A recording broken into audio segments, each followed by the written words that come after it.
Me ollaan Lotan kanssa helteisessä Tampereessa ja puhutaan vähän ruuhkavuosista ja seksuaalisuudesta. Lotta toimii meillä seksuaalineuvojana, kohtapuolin seksuaaliterapeuttina. Sen lisäksi sä oot terveydenhoitaja ja sit sä opiskelet ylemmässä ammattikorkeakoulussa seksuaaliterveyden edistämistä.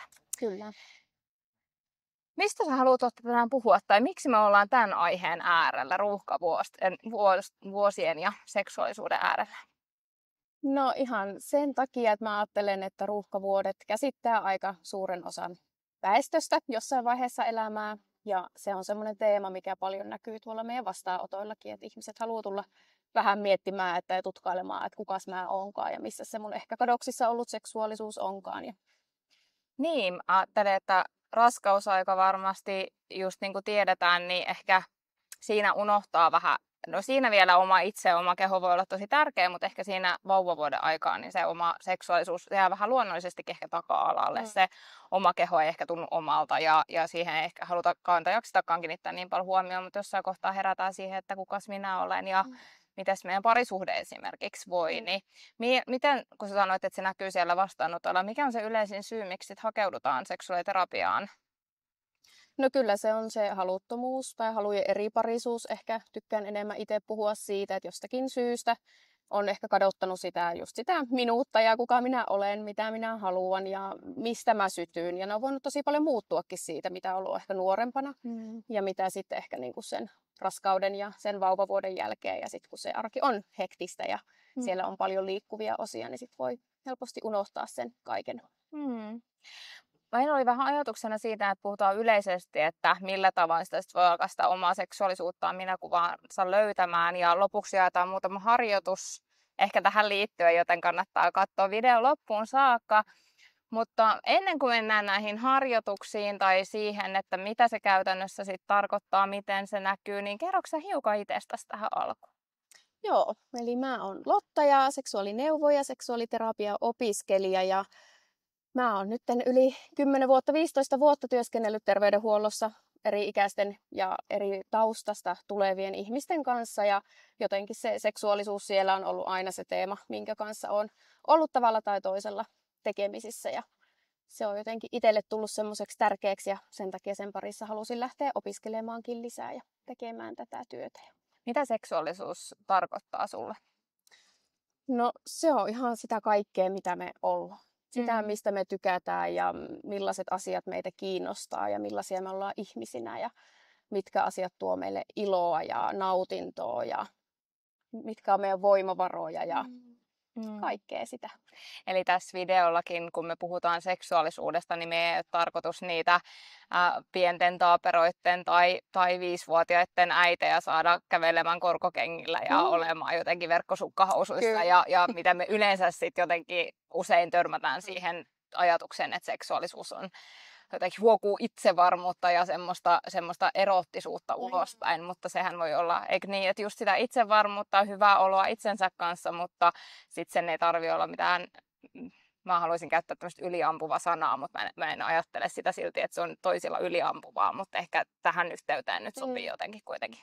Kyllä. Ja että kun ei ole puhe pelkästään, eikä tarkoitus puhua pelkästään seksistä, ja pitäisi olla tietynlaista seksiä tai tietyllä tavalla tai tietyllä rutiinilla tai jotenkin tietyllä tiheydellä, vaan että se on kaikkea sitä, mitä me ollaan ja miten me hengitetään ja eletään tätä elämää. Mikä on sulle kaikkein jotakin arvokkainta tässä työssä? No tosi monia asioita, mutta kyllä mä jotenkin ajattelen, että ne ihmiset, miten rohkeita ne on, kun ne tulee sinne vastaanotolle. Ja ne uskaltaa ottaa yhteyttä ja ne uskaltaa tulla haavoittuvaisina ja avoimina sinne vastaanotolle. Ja sitten kun ne saa niitä muutoksia ja ne saa niitä aha-elämyksiä ja oivalluksia ja ne lähtee pilkes silmäkulmassa ja hymyilee sieltä vastaanotolta pois. Tai ne tulee seuraavalle tapaamiselle ja sanoo, että tämä oli ihan huippujuttu. Mikä saa sen muutoshalun sit lopulta aikaa, jos me mietitään näitä ruuhkavuosissa eläviä äitejä, isiä, vanhempia? Niin... No kyllähän se sieltä ihmisestä itsestään lähtee ja siitä, että halutaan tehdä itselleen jotain hyvää ja panostaa siihen omaan hyvinvointiin ja terveyteen ja siihen parisuhteeseen ehkä. Ja halutaan löytää sitä kipinää. Niin, mä ajattelen, että me varmasti molemmat voidaan vanhempina allekirjoittaa se, että miten paljon lapsen tarpeet menee monesti etusijalle ja täytyykin mennä etusijalle. Ja sitten sinällään voi olla, että ne omat tarpeet laitetaan vähän syrjään ja pistetään jotenkin odottamaan semmoinen holding-tilaan, mutta että jossain vaiheessahan se tulee väkisin se olo siitä, että hei, mäkin tarvitsen, mäkin haluan ja haluan pitää omasta hyvinvoinnistani huolta. Ja tämä on yksi reitti siihen Kyllä. oman itsensä huoltamiseen ja hyvinvoinnin ylläpitämiseen. No jos me mietitään nytten sitä, sä vähän jo avasitkin, että millä tavoin se seksuaalisuus siellä ruuhkavuosissa näkyy ja mitkä on ehkä ne syyt, miksi sit hakeudutaan vastaanotolle siellä ruuhkavuosissa. Mutta mä mietin sille yleisesti, jos puhutaan nyt vaikka äidistä, joka katsoo tätä videota, kenellä on ehkä se 1 tai 3 lasta ja on ollut kaikki nämä vuodet ehkä liikkunut jonkin verran, mutta ei välttämättä hirveän paljon. Ja nyt hän miettii, että jotain pitäisi tehdä. Niin mitä sä haluaisit jotakin hänellä sanoa? Että lähde siitä liikkeelle, mikä on sulle helpointa ja tuntuu mukavimmalta. Ja että sulla on oikeus ja mahdollisuus vaikuttaa siihen sun omaan hyvinvointiin ja jaksamiseen ja olemiseen. Mitä se on se itsensä löytäminen tai millä tavoin sä lähdet sit asiakkaiden kanssa siihen polkuun? No yleensä me lähdetään tutkailemaan vähän sitä, että minkälainen ihminen on ollut ehkä aikaisemmin ja mitä siihen omaan elämän piiriin kuuluu, mitkä asiat on tärkeitä, mistä on nauttinut, mitkä on tuonut sitä iloa. Ja sitä kautta lähdetään sitten tutkailemaan, että onko se ehkä muuttunut jotenkin, mitä ehkä voitaisiin haluta siihen tämän hetken elämään jotenkin lisää tai muuttamaan. Voiko se olla sille, että vaikka just ennen raskautta, kun on elänyt tietynlaista elämää, tietenkin varmasti jokainen meistä voi sen allekirjoittaa, niin se, että ennen raskautta, kun olet elänyt tietynlaista elämää, sitten elämä muuttuu ihan tosi paljon. Ei vaan sen raskauden myötä, vaan yleensäkin sen, että tulee vanhemmaksi. Parisuhde voi muuttua ja muuttuukin yleensä ja sitten sitä kautta koko elämä menee vähän päälailleen. Niin onko sä tavannut sellaista, mitä ajattelen, että ehkä sit pyritään siihen vanhaan muottiin jotenkin takaisin, mutta se ei tunnukaan enää hyvältä se muotti ja ne asiat. Kyllä. Ja se on ehkä myös syy, minkä takia sieltä nousee sit niitä paineita. Aivan. Eli sitten kun halutaan olla tai ajatellaan haluavamme olla jotain semmoista, mitä ollaan aikaisemmin oltu, mutta sitten se ei enää tunnukaan hyvältä. Se ei tunnistakaan ehkä itteensä niistä tai kumppania tai sitä yleistä kodin ilmapiiriä, niin sitten se on just se vaihe, kun sitten olisi hyvä lähteä niin kuin nollasta vähän rakentaa uudelleen, että kuka mä oon ja mitä mä haluan ja mistä mä tykkään. Ja... Mitä sitten, kun se ihminen tulee vastaanotolle, niin autatko sä häntä? Onko sulla jotain tiettyjä tapoja, harjoituksia? Mikä on semmoinen, onko semmoista yleistä polkua? No ei ehkä ihan semmoista yleistä, mitä mä kaikkien kanssa tekisin samalla sapluunalla, koska jokainen on kuitenkin yksilö, kun tulee sinne vastaanotolle omine taustoineen ja tarpeineen. Mutta kyllä me lähdetään tutkailemaan sitä, että mistä se oma seksuaalisuus koostuu, koska sekin on jokaiselle tosi semmoinen erilainen ja henkilökohtainen yksilöllinen asia. Ja sitten tavallaan myös sitä, että mitä ehkä halutaan saavuttaa, mihin sitä muutosta sitten ehkä halutaan. Onko se siihen oman ajan saamiseen tai jonkun harrastuksen löytymiseen vai onko se yhteiseen parisuhde vaikka seksiin tai onko se omaan kehosuhteeseen tai että mikä se on tavallaan myös se asiakkaan niin kun haaste, mitä hän haluaa niin kuin lähteä tutkailemaan siinä. Kuinka törmäät johonkin itsekriittiseen puheeseen, jos mietitään vaikka sitä kehon kuvaa? Tosi paljon. Miten se näkyy arjessa? No ihan sillä, että ihmiset on tosi julmia itselleen. Siellä ei ole myötätuntoista katsetta, siellä ei ole myötätuntoista puhetta, siellä ei ole hyväksyntää, ymmärrystä, lempeyttä.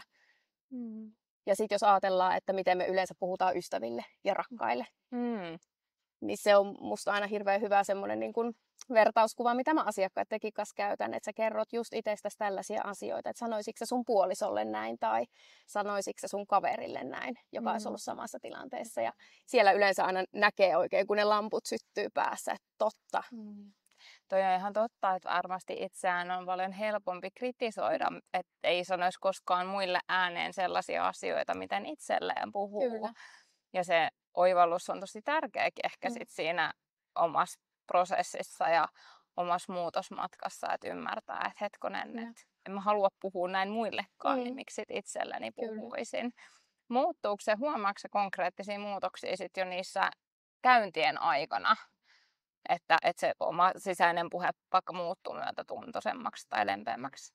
Kyllä se muuttuu. Ja toki siihen vaikuttaa niin kuin tosi paljon se, että minkä verran ihmiset pystyy tai haluaa panostaa siinä käyntien yhteydessä. Että eihän me mitään taikatemppuja vastaanotolla tehdä siellä. Me voidaan antaa niitä työkaluja ja niitä oivalluksen itiöitä, siemeniä sinne. Mutta et kyllähän ne ihmiset tekee siellä kotona sitä työtä ja sitä muutosta. Ja onhan se ihan mahtava nähdä ja kuulla, miten ne sitten aikuinen ihminen tulee vastaanotolle ja toteaa, että tiedätkö, että mua ei nyt enää oksettanut, kun mä katsoin itteeni peilistä. Tai että mä en heti hätkähtänyt, kun mun puoliso koski tähän kohtaan, mikä mulla on ollut vaikka tosi vaikea ruumiinosa. Aivan. Onko sulla siihen joku konkreettinen ehkä harjoitus antaa tämmöiseen niin kuin myötätunnon muutokseen kasvattamiseen? Onko joku tietty harjoitus, mitä sä teet, mitä sä voisit nyt jakaa? No niitä on useampiakin semmoisia, mitä voi tehdä. Se vähän riippuu sitten, että missä vaiheessa ehkä prosessia ollaan menossa, mutta esimerkiksi yksi hyvä ja hyvin semmoinen helposti toteutettava on semmoinen lempeä peilikatse, että mennään peilin eteen ja sen voi aluksi tehdä ihan vaikka vaatteet päällä. Ja mennään katsomaan itseään peilistä, mielellään koko vartalopeili, että nähdään kokonaan meidän keho ja sitten lähdetään käymään vähän niin kuin skannaamaan sitä omaa kehoa läpi ja ajattelemaan myötätuntoisesti. Ja vielä sen voi tehdä niin päin, että eka laitetaan niin kuin, annetaan niiden oikeiden ajatusten tulla, tai tavallaan niiden intuitiivisten ajatusten, mitä sieltä tulisi, mitkä ehkä on niitä negatiivisia ja niitä halveksuvia. Ja annetaan niiden tulla ja huomataan ne, ja sitten tehdään se nollaus siinä välissä. Eli sitten pyyhitään tavallaan ne ajatukset pois, ja sitten lähdetäänkin vähän niin kuin uusin silmälasein sitten tutkailemaan sitä peilikuvaa uudelleen, että mitä sieltä sitten löytyykään, jos kuvittelisi vaikka, että se on se ystävä, kenen vartaloa siellä sitten arvostaisi tai kunnioittaisi, ja miten sitä voisi lempeästi ja kauniisti kommentoida. Tuohan on äärettömän hyvä harjoitus. Ja sitten samaan aikaan mä mietin, että sitä varmaan tarvii tehdä aika monesti. Kyllä. Ettei, jos ei varmaan ihan eka kerta riitä siihen, jos se sisäinen puhe on ollut tosi rumaa. Ja toki niin kuin molemmat ollaan tehty seksuaaliterapiatyötä, niin tiedetään se, että se valitettavasti on se suurin syy siellä, myös ehkä siellä muutoksen esteelle, että ei pystytä näkemään, että oltaisiin sen arvoisia jotenkin itse, tai että kaikki muut, mutta en minä, niin sitten että alasti peilin edessä seisominen on jo itsessään iso haaste. Saati sitten, että siihen käyttäisi aikaa niin, että pysähtyisi siihen, kun moni varmasti ehkä kävelee nopeasti ohi ja kääntää katseensa muualle. Kyllä, toi on ihan totta. Ja just se, että mistä se aika ensinnäkin löytyy. Että sit jos ajattelee, että siellä on vaikka niitä lapsia useampi sitten, niin sitten myös, että se vaatii myös sen panostuksen ja sen ajanoton, että tämä on mulle tärkeä asia ja mä oon tärkeä. Ja nyt mä otan tämän ajan, että mä katselen itseäni peilistä vähän aikaa. Miten mä ajattelen nyt myös sitä, että miten paljon sieltä sit tulee vähän niin kuin ylisukupolvisesti sitä, että kuinka paljon sä törmäät siihen, että omat vanhemmat, varmaan erityisesti nyt naisten kohdalla puhutaan omasta äidistä, niin oma äiti on puhunut omasta kehostaan tosi loukkaavasti. Että voiko se olla niin, että se sisäinen puhe ei ole edes välttämättä omaa? Kyllä, se on just näin. Ja sen ei välttämättä tarvitse olla edes se äiti. Se voi olla myös siellä lapsuuden perheessä tai suvussa, ympäristössä, pihapiirissä ollutta myös toisen sukupuolen edustajan niin kuin tuottamaa puhetta. Miten on puhuttu vaikka, miten miehet on vaikka puhunut naisista. Minkälainen se naisten asema, miten naisia on kehuttu, haukuttu, miten heitä on lähestytty, arvostettu. Niin se. Mutta myös on tosi paljon niitä, että se oman äidin suhtautuminen heijastuu tosi paljon. Ja siinä itse asiassa on myös hyvä paikka saada niitä oivalluksia, että onko nämä oikeastaan edes mun ajatuksia. Vai onko nämä sieltä äidiltä tai jopa sitten niin kuin kauempaa. Miten kipeätä se on vaikka huomata, kun mä ajattelen, että se voi olla monille myös tiedostamatonta, että ei ole edes ymmärtänyt, että miten oma äiti on vaikka itsestään puhunut tai miten just vaikka oma isä on puhunut äidilleen. Niin miten kipeät se on siinä vastaanotolla, vaikka kun semmoinen tulee esiin ja se ihminen ymmärtää, että niinpä, että tämä ei välttämättä olekaan mun totuus, vaan tämä totuus tulee jostain muualta. Kyllä ne on tosi herkkiä hetkiä ja siellä monesti tarvitaan vähän hengenvetoa ja semmoista pysähtymistä ja antaa tavallaan myös niiden tunteiden tulla siinä ja että me tunnistetaan, että tämä nyt osuu jonnekin paikkaan, mikä on ehkä myös tärkeää nyt tulla siinä hetkessä sitten nostetuksi ja kuulluksi. Miten sä terapeuttina sitten tuet semmoisissa tilanteissa? No siinä ollaan ja mä oon läsnä ja annan sen ajan ja jotenkin luon sitä myös turvaa siinä, että ei ole mitään hätää ja normalisoidaan sitä, että on ihan tavallista. Ja että hyvää toisaalta, että ne tunteet sieltä myös tulee. Niin mä ajattelen, että se on varmasti niinku yksi tärkeimmistä elementeistä, että sä tunnut semmoiselta hyvältä. Ja että sä pystyt ottaa tämän vastaan. Mä ajattelin, että sehän on tosi kipeätä myöntää jollekin ääneen, että minä en koe olevani tämän arvoinen tai että on sitä tosi rummaa puhetta.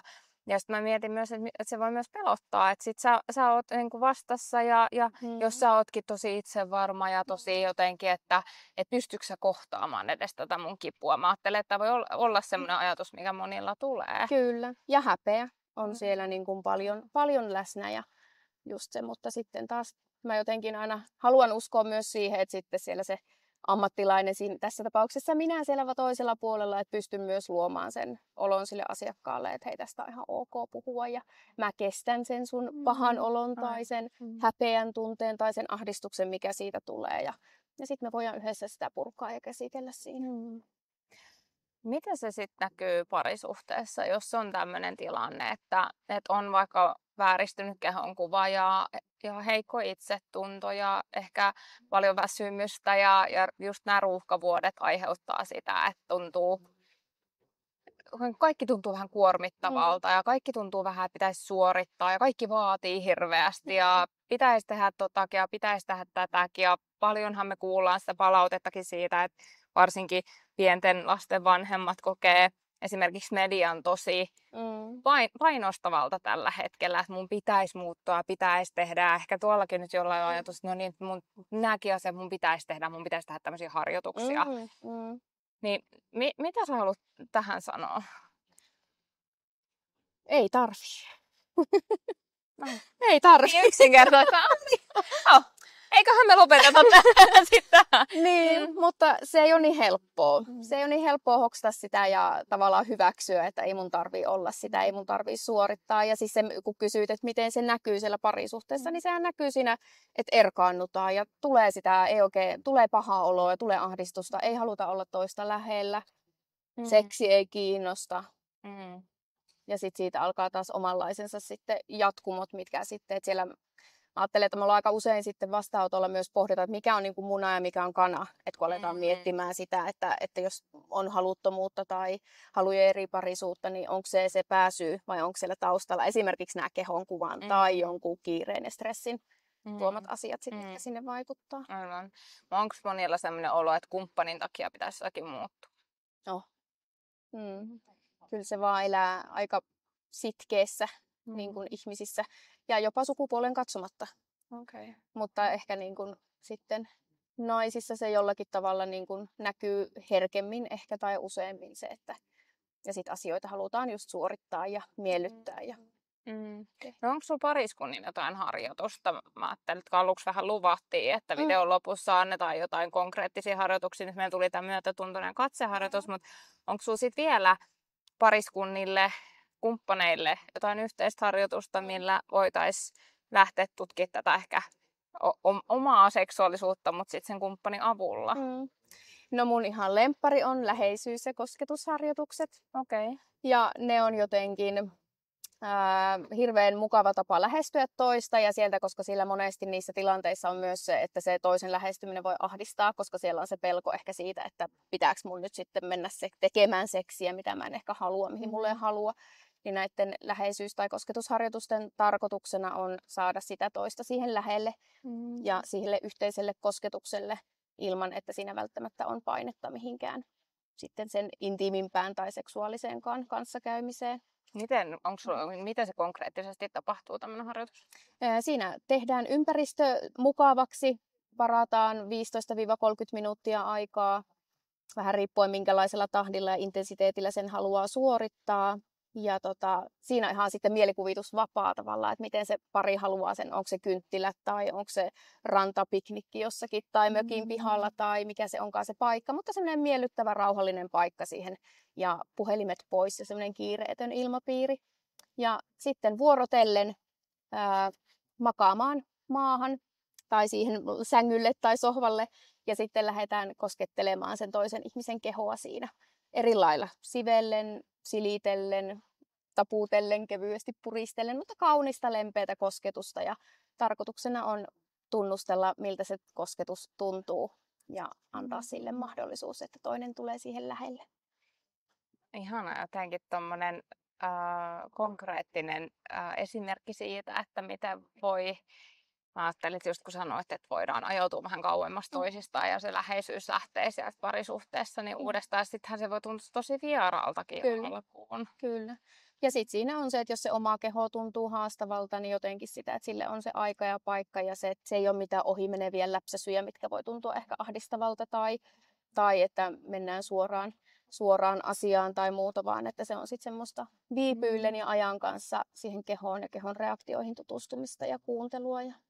Niin, ja mehän tiedetään, että pelkkä kosketuskin voi kumppanin kosketus aiheuttaa sen paineen ja tulee se olo, että nyt mun pitäisi pystyä seksiin ja pitäisi pystyä tähän, mutta se on sitten taas ehkä toisen videon aihe kokonaan, että me lähdettäisiin keskustelemaan tästä, mutta onhan nämä haasteet tosi moninaisia ja toisaalta myös sellaisia, mihin sitten on mahdollisuus saada apua, ettei niiden kanssa tarvitse jäädä yksin. Kyllä. Mielestäni on ihanaa, me puhutaan nyt kehoista ja kehon kuvista ja sitten me ollaan tosiaan täällä Tampereella, vaikka Lotta pitää Jyväskylässä vastaanottoa, mutta oli tällainen puoliväli multa Turusta ja Lotalta tuolta Jyväskylästä, niin täällä Tampereella ollaan tässä Pyynikin rannalla ja hellepäivä, niin täällä näkyy paljon erilaisia kehoja ja ihmiset nauttii kesäpäivästä, niin on jotenkin myös tosi ihanaa huomata, että miten voidaan olla tosi toisaalta sinut omien kehojemme kanssa, mutta sitten on taas tosi surullista ajatella, että toiset miettii vaan sitä, miltä minä näytän vaikka siellä rannalla koko sen päivän. Ja sitten se voi vaikuttaa siihen läsnäoloon taas esimerkiksi niiden lasten kanssa tai kumppanin kanssa. Että sinällään noin tärkeitä teemoja. Ja ajattelen, että toivoisin, että jokainen ymmärtäisi sen oman elämänsä upeutensa merkityksen siinä elämässään. Että mä itse tykkään usein sanoa ja ehkä sanon sen tähän nyt, kun se on mun jotenkin lempiajatuksia, että kun me 90-vuotiaana pidettäisiin juhlissa puhe itsellemme tai vieraille ja pyydettäisiin, että vieraat pitää puheen meille, niin mitä me halutaan, että he muistaa ja mistä he puhuu. Sitten jos itse muistelee vaan sitä, että silloin kesällä näytin hirveältä ja en pystynyt olemaan rannalla ja muuta, niin onko se mitä me halutaan 90-vuotiaana muistaa? Kyllä. Tuleeko sinulla tähän, Lotta, vielä jotain ajatuksia? Me ollaan aika paljon päästy puhumaan ja purkamaan. Toki paljon olisi vielä puhuttavaa ja videon ei koskaan saada niin paljon, että ehkä semmoinen pieni pintaraapaisu on siitä, että mitä sä teet. Ja toisaalta mä ajattelen, että tähän tulee ihanasti sun tää persona esiin ja sun rauhallisuus ja se, mitä sulla on tarjota ja mahdollistaa. Mutta tuleeko sinulla vielä jotain erityisesti mieleen? Ihanat aallot menee tuolla nyt. Ehkä kuuluukin sinne vähän. No ehkä se jotenkin, että ihmiset löytäisi sen oman ihanan itsensä ja sen ajan ja kunnioituksen sitä itseään ja omaa kehoaan ja seksuaalisuutta kohtaan, että ikinä ei ole liian myöhäistä löytää sitä uudelleenkaan. Ja vaikka se tuntuisi sen raskauden, vauvavuoden tai pikkulapsiarjen keskellä niin kun tosi jotenkin kaukaiselta asialta, niin jotenkin uskaltaisi myös lähteä tutkailemaan sitä ja haluaisi ehkä niin kuin löytää sitä itseensä ja sitä yhteyttä siihen kumppaniin uudelleen. Se on mahdollista. Niinpä. Ja sitten mä mietin, että voiko tulla myös sinne sunkin vastaanotelle vähän silleen takki auki. Että mä en oikeastaan nyt edes tiedä, mitä mä tarviin. ja mitä mä haluan, mutta et mulla ei ole nyt ihan täysin vaan hyvä olla, että mä haluan nyt panostaa itseeni, että nyt on mun vuoro. Kyllä, Että voitko auttaa? kyllä. Ilman muuta voi. Ja Joo. silloinhan meillä on niinku koko estraadi siellä avoinna sitten lähteä miettimään, etsimään kaikkea sitä, että mitä sieltä voikaan löytyä. Se on vähän niin kuin kampaajalle menisi, että Kyllä, sulla on tee jotain vapaat. uutta. niin sit sä voit tarjota, että okei, no niin, kääritään hihat ja katsotaan, että mistä Kyllä. lähdetään liikenteeseen. Kyllä, just näin. Se on ihana ajatus. Mm. Ihan tosi ihana ajatus. Hei, kiitos kun katsoit tämän videon. Kiitos. Kiitos Lotta. Kiitos. Sun kanssa on aina yhtä ilo vaihtaa näitä ajatuksia. Lotalle pystyt varaamaan aikaa meidän verkkosivujen kautta. Tosiaan Jyväskylässä pidät vastaanottoa yksilöille ja pari- tai moniskunnille ja sitten tietenkin etänä ympäri Suomen tai maailmankin voi Lotalle varata aikaa. Niin. Yes. Hmm. Tervetuloa.